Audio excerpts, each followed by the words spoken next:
नमस्कार दोस्तों। घुटना हमारे शरीर का एक बहुत महत्वपूर्ण अंग है। यह जटिल होने के साथ ही हमारी टांग और जांघ को जोड़ने वाला अंग है। इसमें कई प्रकार की आम समस्याएं आती हैं, जिनके बारे में आज हम इस एपिसोड में डॉक्टर रजत जहांगीर जी से जानेंगे। घुटने में घिसावट की समस्या क्या है? 45 की उम्र के बाद में आमतौर पे जो पेशेंट्स हमारे पास में आते हैं उनमें घुटने में घिसावट की समस्या है वो काफी आम है। और घुटने में घिसावट को लेकर जो पेशेंट्स हमारे पास में आते हैं आमतौर पे ये कहते हैं कि जब हम चलते हैं तो ज्यादा दूर तक चल नहीं पाते हैं और चलने में हमारे पैर में सूजन आ जाती है, दर्द होना स्टार्ट हो जाता है और बहुत ज्यादा दूर तक चलने के बाद में उनको रुकना पड़ता है और कुछ समय आराम करने के बाद वो फिर चल पाते हैं। यह समस्या किसे हो सकती है? तो ये समस्या है घुटनों में जो घिसावट की, ये एज के साथ में होती है और कुछ रिस्क फैक्टर हैं जैसे कि आपका वजन ज्यादा होना, आपका फीमेल महिलाओं में ज्यादा होता है, पहले अगर आपको कोई चोट लगी है तो ये समस्या ज्यादा हो सकती है। कुछ लोग जो ज्यादा नीचे बैठकर आलती पालती लगाते हैं, उखड़ू बैठते हैं, इन लोगों को भी ये समस्या ज्यादा हो सकती है। इस समस्या का पता कैसे चलता है? घुटनों में जो घिसावट की समस्या है, ये पेशेंट जब हमारे पास में आते हैं तो आमतौर पे हम इनका एक्सरे देखकर उसमें चेक करते हैं कि उस घुटनों में घिसावट की कितनी ग्रेड है, स्टेज कितनी है। इस समस्या का इलाज क्या होता है? तो स्टार्टिंग फेज में जब इनिशियल लेवल पे हमारे पास में आते हैं, ग्रेड 1 या ग्रेड 2 आर्थराइटिस में होता है, तो हम लोग उसमें कुछ दवाएं, एक्सरसाइज ये स्टार्ट करते हैं। साथ में कुछ लाइफस्टाइल मॉडिफिकेशन आपको कहते हैं, जैसे कि आपको बोलते हैं कि आलती पालती नहीं लगाना, नीचे नहीं बैठना, उकड़ू नहीं बैठना, ये तरह की एक्टिविटीज आपको कम करने के लिए कहते हैं। हालांकि जब आप यंग होते हैं, युवा अवस्था में होते हैं, तो ये एक्टिविटी आपको करने के लिए कहते हैं जिससे आपके घुटने मजबूत रहते हैं। लेकिन एक बार जब आपका घुटना डैमेज हो जाता है, उसमें कार्टिलेज घिस जाती है, तो हम ये कहते हैं कि आप ज्यादा आलती पालती नहीं लगाएं, उकड़ू नहीं बैठें। इससे जो घुटने पे लोड कम पड़ता है तो आप लंबे समय तक आपका घुटना है वो अच्छा बना रहता है।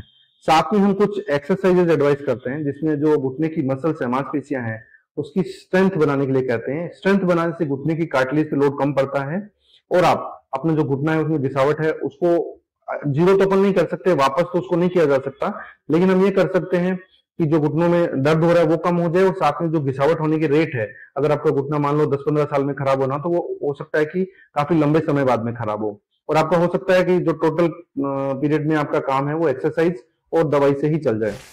इस समस्या का गंभीर रूप क्या है एवं इसका इलाज क्या है? कुछ केसेस में जैसे आपको कुछ जेनेटिक हिस्ट्री है या आपको कोई चोट लगी है, आपको मोटापा ज्यादा है, तो इन केसेस में जो घुटने में घिसावट है वो आपको जल्दी भी हो सकती है और जल्दी से वो बढ़ भी सकती है।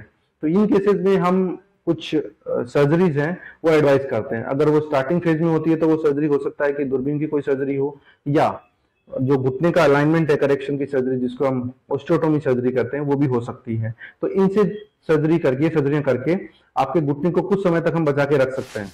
घुटने का प्रत्यारोपण क्या होता है? अगर आपके घुटने में एंड स्टेज आर्थराइटिस, मतलब घुटना आपका जो कार्टिलेज है वो एकदम खराब हो गई है, जिसमें ऊपर की हड्डी और नीचे की हड्डी टच होने लग गई है, तो दोनों हड्डियों में हड्डी टू हड्डी टच होने के की वजह से जो नसें होती है उसमें फ्रिक्शन होता है, घर्षण होता है और इसकी वजह से दर्द बहुत ज्यादा होता है। तो उस केसेस में हम आपको जॉइंट रिप्लेसमेंट यानी घुटनों के प्रत्यारोपण की सलाह देते हैं।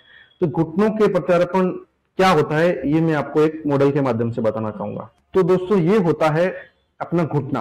तो इसमें इस तरीके से जो घुटना है वो चलता है, लेकिन घुटनों के प्रत्यारोपण में जैसे ये बोला जाता है कि जैसे पूरा जोड़ बदल दिया जाता है, तो ये जोड़ बदलने की सर्जरी या जॉइंट रिप्लेसमेंट की सर्जरी ना होके जॉइंट रीसर्फेसिंग है। मतलब आपकी जो सिर्फ सरफेस है, जो झिल्ली है, जो परत है कार्टिलेज की, सिर्फ उसी को चेंज किया जाता है। इसमें ये जोड़ के अंदर में से ये एक कैप होती है, ये ऊपर की हड्डी में, फीमर की हड्डी में लगाते हैं, और ये कैप है नीचे की टिबिया बोन में लगाते हैं। तो नॉर्मली घुटने में ये इस तरीके से इतना गैप हम क्रिएट करते हैं, ये गैप हम बनाते हैं और इस कैप में ये कैप ऊपर की साइड लगाते हैं और ये जो कैप है नीचे की साइड लगाते हैं। तो इस प्रोसेस को कहते हैं जोड़ प्रत्यारोपण। ये आपका पहले के जैसा जोड़ हो जाता है। घुटने प्रत्यारोपण की आधुनिक सर्जरी क्या है? पहले ये जो जोड़ थे ये बहुत अलग टाइप के थे और बहुत एडवांस नहीं थे, लेकिन अभी रिसेंट कुछ ईयर्स में इसमें काफी एडवांसमेंट हुआ है और जो सर्जिकल टेक्निक है, जो सर्जरी की जो करने के तरीका है, उसमें भी काफी इंप्रूवमेंट हुआ है। तो इस वजह से एक तो ये होता है कि आपका जो जोड़ प्रत्यारोपण की सर्जरी है वो एक तो इसमें एडवांसमेंट ये है कि पेन रहित हो गई है। एक एपिड्यूरल एनाल्जेसिया होता है जिसमें कि आपके कमर में एक एपिड्यूरल जो होता है वो डाला जाता है कैथेटर, और उससे आपको कंटिन्यूस ऑपरेशन के बाद में दवाई दी जाती है, जिससे आप 2 से 3 दिन तक जो शुरू में पेन रहता है वो उस दवाई की वजह से कम रहता है। उसके बाद में आपकी इमीडिएट ऑपरेशन के बाद में अगले दिन ही आपको चला दिया जाता है, और जितनी आप एक्सरसाइज करते हैं, जितने आप चलते हैं, वॉक करते हैं, उतना ही पेन आपका कम होता जाता है। और इस घुटने के प्रत्यारोपण में आप देखें तो 5 से 7 दिन तक आपको वॉकर से चलना रहता है। उसके बाद में आप 15 दिन बाद ऑलमोस्ट वॉकर छोड़ सकते हैं, और 1 से 2 किलोमीटर तक आप 1 महीने बाद चल सकते हैं। और इसके बाद जैसे जैसे आप एक्सरसाइज करते जाएंगे वैसे वैसे आपकी रिकवरी होती जाएगी। तो दोस्तों देखा ना आपने, अगर हम समय पर इलाज नहीं कराएंगे तो हमें घुटने ट्रांसप्लांट तक की नौबत आ सकती है। यदि आपको इस विषय पर और जानकारी चाहिए तो नीचे दिए गए डॉक्टर साहब के नंबर पर संपर्क कर सकते हैं। अगर अभी तक आपने चैनल को सब्सक्राइब नहीं किया है तो सब्सक्राइब कर लें, और यदि कोई सुझाव है तो कमेंट बॉक्स में कमेंट करें तथा ज्यादा से ज्यादा शेयर करें ताकि जरूरतमंद को लाभ मिल सके। धन्यवाद।